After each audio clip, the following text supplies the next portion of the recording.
Welcome to a lesson with Dr. Powell. Let's look at how a Hasse diagram, such as something like this, 1, 2, 3, 4, but it's drawn on the side.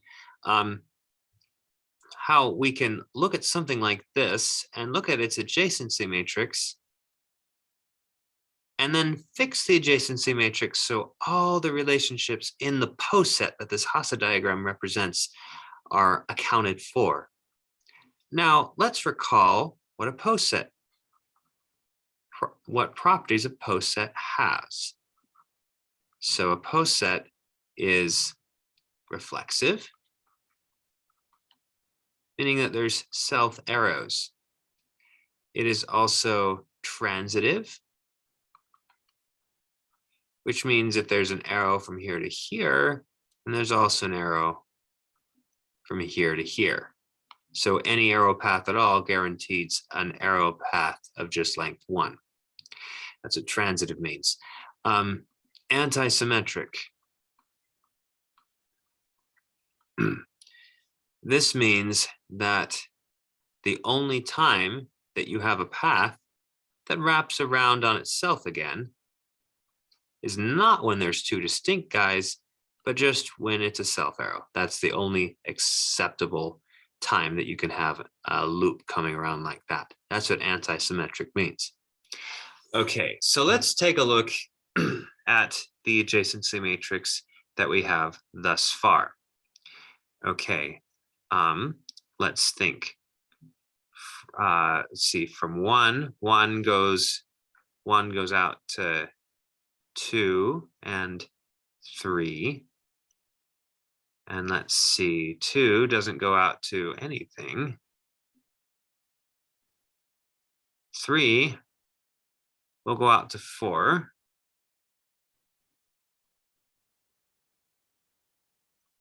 And then we just have 4 going out to nothing. So if we did row by row.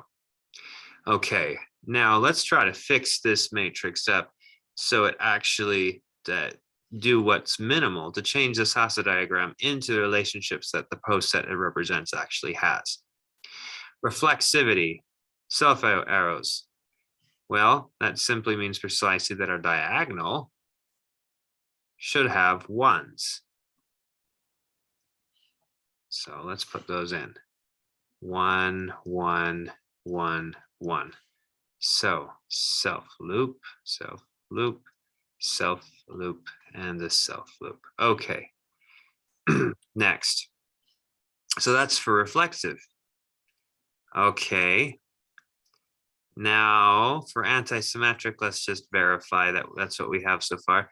This simply, a way to see this is that if you interchange rows and columns, kind of went into or out of, or if you just kind of went across this way, you don't see symmetry across this line ever, except for on the line. So this symmetrically across, nope, that's good. This symmetrically across over here, good, different. So see that difference? We want that difference. So far, it's antisymmetric. That's good. All right. Transitive. Ooh. Well, transitive is the same thing as, well, we have this 2 arrow length path, which we need to have an additional one. That would actually make it transitive if we just added in something that comes from 1 out to 4. So in this line right here, we should have a 1 right there.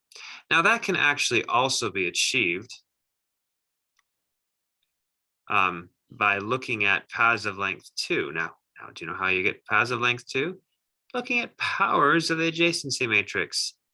So computationally, if you took it a squared, and even if you kept doing this, if you had a bigger graph, you go a cubed, a to the 4th, and so forth, and look at these different powers and see where you have non-zero entries, and then make all the places where, like, if any place eventually has an entry that's non-zero, make it 1 originally, and then we would have modified things successfully so that our matrix would represent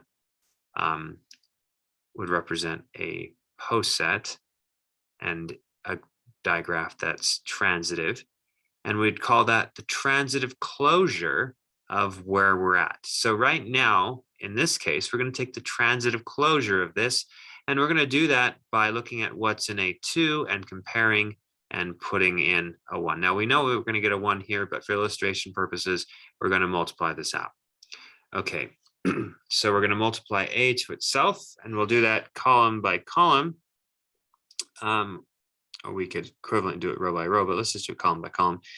So this means we're going to take 1. So this column, we're going to replace it with exactly what it says. It says 1 times the first column, so it's just itself. This says 1, so basically just 1 times the first plus 1 times the second. So just add these two guys together. So that would be 2 and a 1. Okay, this means add together this and this. So we end up getting 2, 2, 0, 1. And this means you add up the last two. So you end up getting a 1, 0, 2, 1. Okay, now, was there any place that was 0 up here, which has now become something down here that's non-zero? And there was one place, it's right here, just as we thought. And so we'd go back here and make that a 1. Now, computationally, what we just did can be thought of, at least notationally, as follows: a logical or join, a squared join, or, so a or a squared or a cubed, where anything non-zero we interpret as being a 1, and we're just doing Boolean arithmetic between the entries. And this is just notation for that idea going forever. But of course, it's going to stabilize, especially in this particular graph as we keep going. A squared is this, but think about paths of, so this talks about paths of length 2. Now we're getting paths of length 2, especially here because we have these self loops, and we're always going to have these loops going around right here. Now, what would happen, however, so we're done at this point. If we make that a 1, we get everything accounted for. But let's just ponder upon one quick idea. What if we hadn't taken care of reflexivity so quickly? What if we hadn't?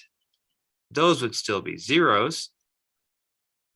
And then this would drastically affect what the outcome of a squared would be.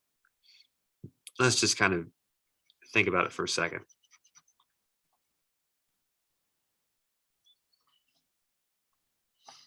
All right. So what we'd get, so those would be zeros. And we would get for the first, so we just get zeros for the first. And here we take, notice this is like taking the first column.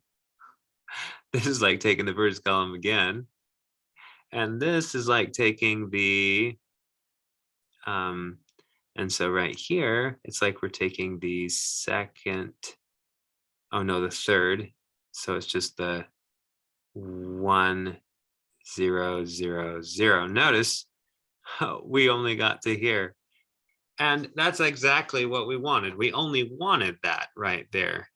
So really, it would have been more effective to done the reflexivity last if we're focusing on transitivity, and then we know exactly where to add. Notice the anti-symmetry is not affected here by putting a 1 right there. And then after that point, we could have gone on. So first, just getting those zeros made this pinpoint what we needed to add more swiftly and quickly. And notice this makes sense because there's only one path of length 2 if we don't have self loops. There are 0 paths of length 3, so you can guess what A3 would be if we did not have reflexivity. it's just going to be the 0 matrix. Thanks for watching.